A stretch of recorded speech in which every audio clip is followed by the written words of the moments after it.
Hey y'all!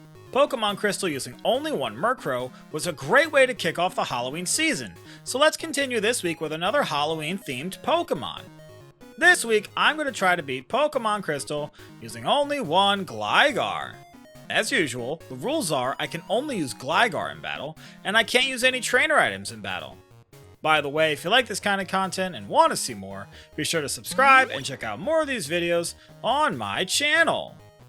Gligar is best known for being one of Ash's Pokemon during the Diamond and Pearl anime, although it first appeared many years earlier in the Johto League anime as a crime-fighting sidekick to Gligar Man. Scruff McGruff might take a bite out of crime, but who ever heard of taking a bat out of crime? And for Pokemon so often compared to Batman, Gligar is anything but. Whereas Batman has everything he could ever need inside his utility belt, Gligar doesn't even get same type attack coverage. Great, it's one of these Pokemon. In fact, its move pool is laughably bad in this game, and the only saving grace are some pretty decent stats for a first form Pokemon. But it's gonna be one of these runs, so alright, let's do this, y'all. Off at Professor Elm's lab, I used the Universal Pokemon Randomizer to replace Cyndaquil with Gligar so that our rival will pick the Water-type Totodile. Gligar is weak to water, so it should struggle against the rival during the early portion of the game. And I say early because, yeah, I've noticed that in most of these runs, the rival Bubs doesn't seem to pose much of a threat after the Ecruteak City gym battle. Gligar is a Pokemon with great potential that would go on to great success later in its career as a Gliscor, so I nickname ours A Gar is Born. Gligar starts off with only Poison Sting, which is the absolute worst. Sure, it can poison the opponent, but it's also unbelievably weak. And despite the fact that we have pretty high defense to stave off Totodile's tackles, we can't deal enough damage in return to win. I don't need the experience that bad, so I'll just move along for now. Yeah, that's right, you don't actually need to win this battle to progress through the story. The clot thickens! After beating Bubs, I head straight to the Violet City Gym to take on the Flying-type gym leader Faulkner, and at first we couldn't beat him. He just did too much damage too quickly, and meanwhile, our Poison Sting hurts about as much as throwing a marshmallow. After clearing the Bellsprout Tower though, we're a little bit stronger and I'm able to eke out a victory right before we hit level 13. Just in time for Gligar's Bat Mitzvah! And after defeating Faulkner, I head to Azalea Town to take on Bugsy the Bug-type gym leader. Along the way, I pick up the TM for Swift within Union Cave. It's a 60 base power normal move that never misses, but more importantly, it's way stronger than Poison Sting. And with our dynamite defense and a halfway decent attack, the squashing of Bugsy's bugs is harder than the Joker when Batman punches him. Whoops, bad phrasing. I mean, hits harder than Batman punching the Joker. Anyways, after beating Bugsy, I have to take on the rival Bubs once again, and this battle was so painful. His Ghastly spams Hypnosis, Lick, and Spite, plus the only attack that I can hit him with is Poison Sting, yay! So when I'm not asleep or paralyzed, Spite lowers our Poison Sting's PP so much that it runs out before I can even knock out the stupid Ghastly! And I get by this by slinging sand attacks in its stupid little face so that all of its attacks miss. I guess for once we're not the one who's blind as a bat. Yeah? And even after I blast the Ghastly, Bubs' Croconaw gets me all sad and soggy with water guns, and I'm just barely able to win. Oh my god. Next up is the Goldenrod City Gym and the battle with Whitney's Miltank, and now I get to show off the first good move that Gligar has gotten this entire run. For beating Bugsy, we received the bug move Fury Cutter, which starts off at only 10 base power, but doubles in power with each successful attack, capping after 5 consecutive turns at 160 base power. That's like a bug-type Hyper Beam, or as I like to call it, a Bugzooka. By the time I reach the rival Bubs in the Burnt Tower in Ecruteak City, things take a knock turn for the worst, and now we stand no chance. He's got a Haunter with Curse, and if you've seen these videos of mine, then you know how much of a problem that is. And even after grinding to level 28 to get the Dark move Feint attack for super effective damage, I still have to wait for an attempt where Haunter goes for a move other than Curse, which happens less often than family members getting along at Thanksgiving. But even after all that, I still almost lose between Water Gun and Sonic Boom doing massive damage. Well, after that, next up is a spectral showdown with the Ecruteak City gym leader Morty and his gang of ghoulish ghosts, and things just went from bad to worse. I had to reset this battle so many times, thanks to Gengar's Hypnosis plus Dream Eater combo tearing us a new one. A new what, you might ask? We win when Morty misses multiple Hypnoses, and Feint Attack is able to chunk the rest of his pesky Poltergeist. Glad to be done with that and moving right along, so, as always Morty, thanks for the memories. Look, I would promise not to make any more stupid vampire bat puns, but I don't make promises I can't keep. Ha ha ha. And now that we can finally use Surf outside a battle, I set sail from Olivine City and head to the Sea and Wood City Gym to take on the fighting type gym leader Chuck. And things can just never be easy with Gligar. Fighting types resist Fury Cutter, so I repeatedly lose to Chuck and his Poliwrath Surf until I grind to level 36 and learn Slash. And now that I finally have a great move, of course Chuck stops going for Surf and we win easily. But why? But why? He just threw the battle. Well, in the words of DJ Khaled, coagulations. You played yourself. After our bloodsucker Tucker's Chuck, I head to take on Price, the Ice-type gym leader in Mahogany Town. And I was worried about this one, because Gligar is double weak to Ice, and Slash doesn't damage Price's Pokemon fast enough to win. But Fury Cutter does. Thank goodness he leads off with a weaker Seal, so that we have time to build up Fury Cutter, but even so, we just barely hang on with 4 HP to finish up the battle. And I know everyone probably expected me to get wrecked at the Ice Gym, but I swear I beat him on the first try. No capillary. Well, now there's nothing left to do to progress the story besides defeat Jasmine, the Steel-type gym leader, and if you thought things couldn't get any worse, well then you'd be wrong. Seriously, somehow, Fury Cutter is my best bet for this battle, despite the fact that Steel resists Bug, but even when Fury Cutter is capped at 160 base power, it barely does any damage to her Steelix, and even when I get close to knocking it out, she heals the dang thing with a Hyper Potion! And that's not to mention the fact that Fury Cutter is only 90% accurate, and her Magnemites spam Supersonic. Yeah, just remember that hitting ourselves in confusion, or missing, breaks the chain, and then Fury Cutter goes back to doing 10 base power. Yay! This was the dumbest of the dumb, the lamest of the lame, and I spent so much time resetting the game and doing this over and over again. I hate it, I hate it, I hate it. This is the kind of battle that makes my blood boil. Okay, clearly I'm stressed. I just need to kick back and relax, maybe even crack open a cold one. Hey, how about a Bloodweiser? Well, in the Team Rocket Radio Tower anime arc, we take on the rival Bubs in the basement underground. And remember what I said earlier about Bubs not posing much of a threat after Ecruteak City? Yeah, well that came to fruition. Bubs gets off a decent number of attacks, but Gligar tanks them all and claps back.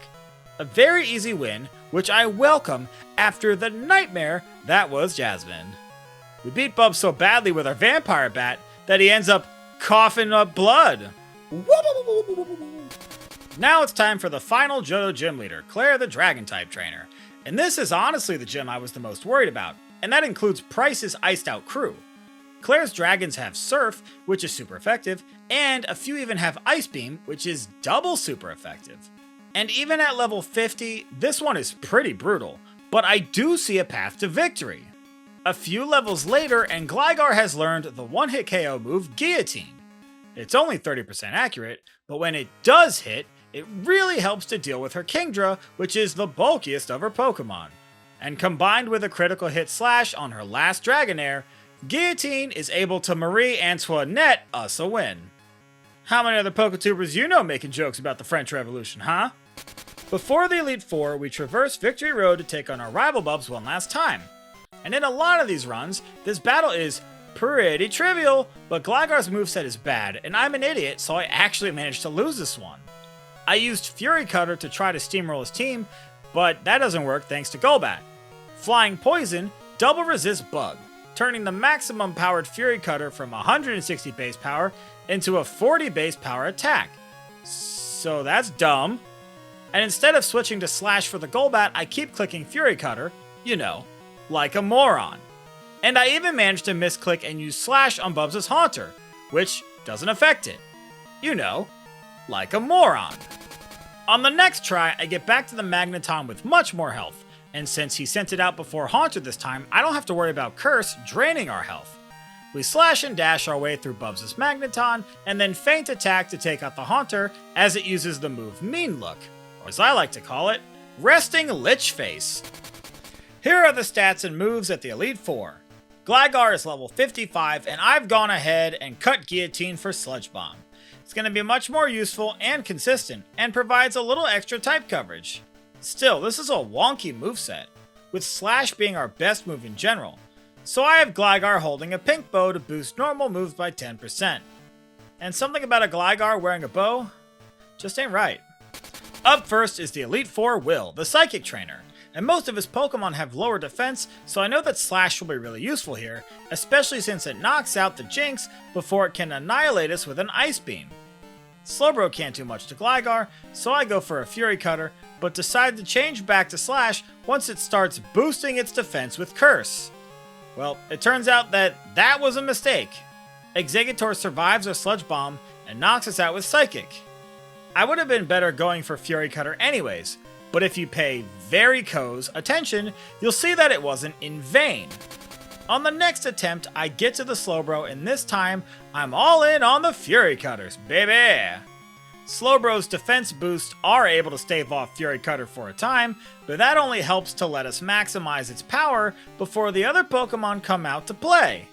We one-hit KO the Xatu, and the Exeggutor is double weak to Bug, so you know it's getting dropped like a bat habit. Next up is Koga, the Poison and Bug type Elite Four member, and before the battle, I slap a Super Potion upside Gligar's head, and then head straight into it with the Neurotoxicological Ninja. There are two major problems with Koga. The first is that he spams evasion moves, and while Feint Attack never misses, it is resisted by bug types, and it's also based off of Gligar's much lower special attack stat. The second major problem is Forretress. It's got massive defense, and it's a steel type, so it resists Slash. Plus, it likes to use Explosion right when it's about to get knocked out.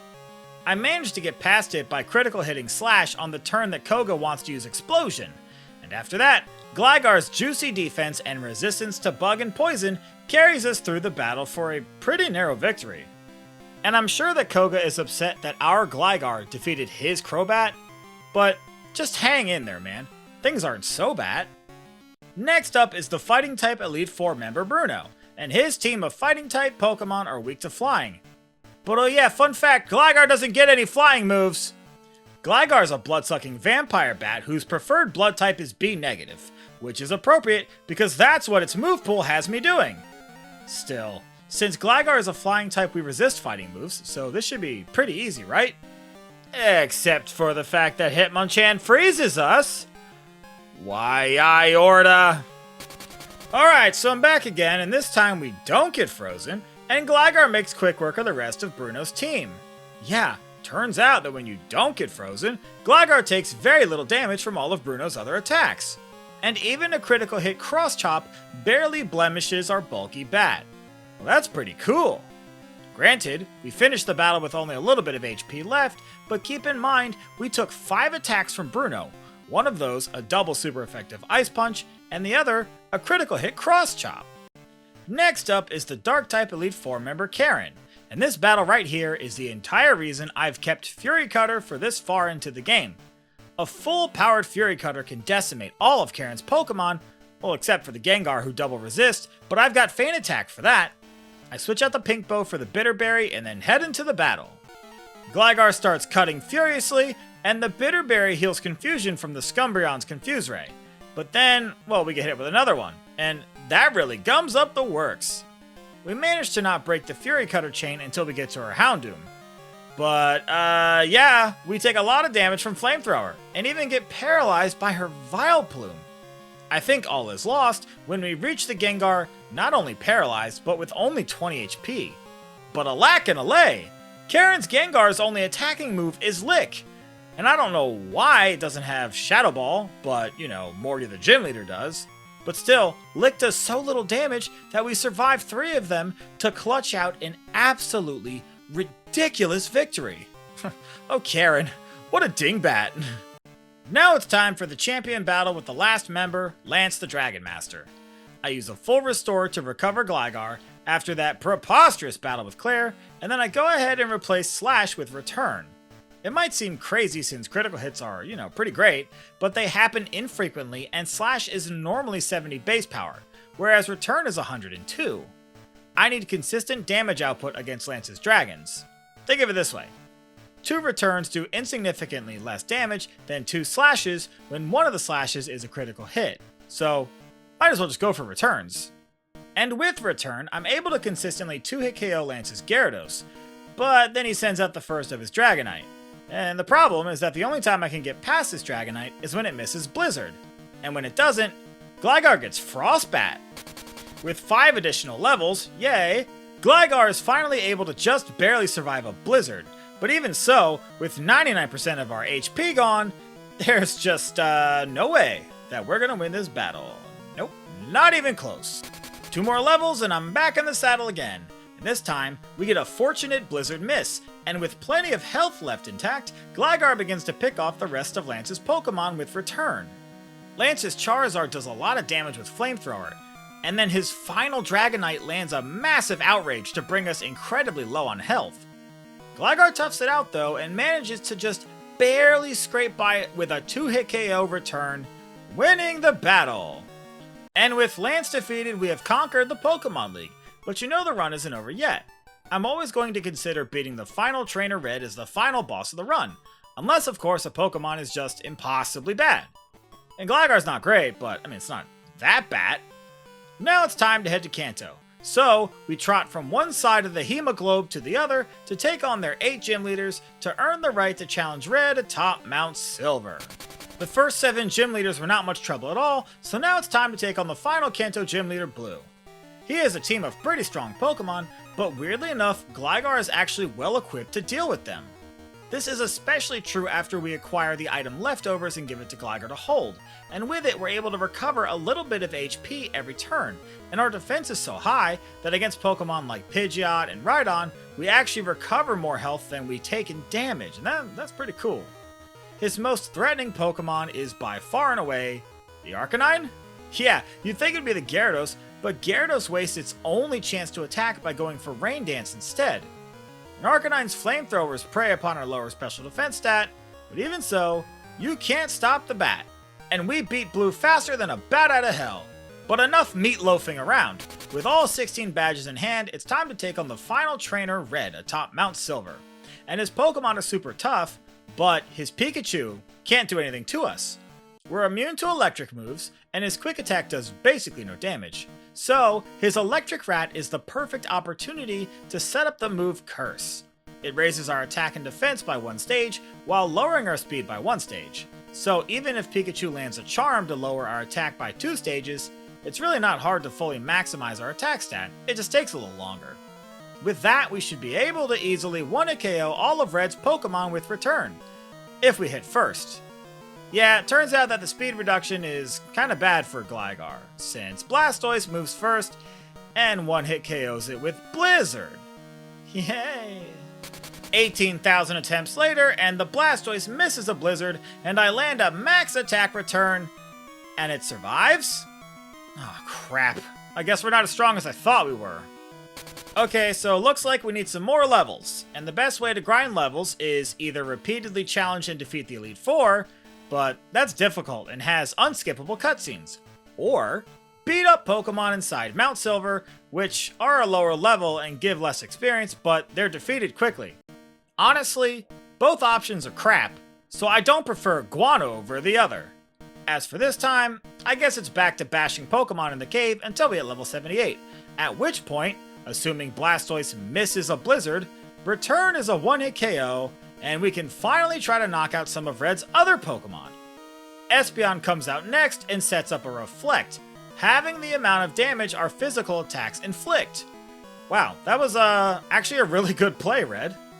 Snorlax is barely a 2-hit KO thanks to Reflect, but ironically, Snorlax healing with Rest gives Gligar the turns it needs to knock it out with Return. But unfortunately, even the Charizard is able to survive a Return with Reflect, and almost knocks us out with 2 Flamethrowers. Thankfully, the reflect wears off by the time the Venusaur comes out, and we knock it out with return while it's charging a solar beam. Wham, bam, fang you ma'am. And with that, the challenge is over. You know, before the challenge commenced, I was hoping to see Gligar's potential come to fruition, but that just didn't come to pass. Instead of a star being born, this challenge was more akin to being sucked into a black hole. And now for the part of the video that I have been dreading the entire time. I'd like to take this opportunity to apologize to anyone who was skeeved out by all of the blood puns in this video. I'm squeamish too, so I feel ya.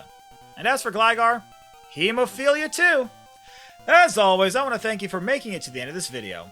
These videos are a lot of fun, but also a lot of work, so I really do appreciate it. And there's a playlist on my channel where you can find the rest of my Pokemon Challenge videos if you want to check those out as well. And if you like this kind of content and want to see more, be sure to subscribe and enable notifications so you'll know right away the next time one of these episodes is uploaded. And if you want early access to these videos and to have your name listed in the credits, consider becoming a member or joining on Patreon. And let me know in the comments what other Pokemon you want to see, and I'll probably do it.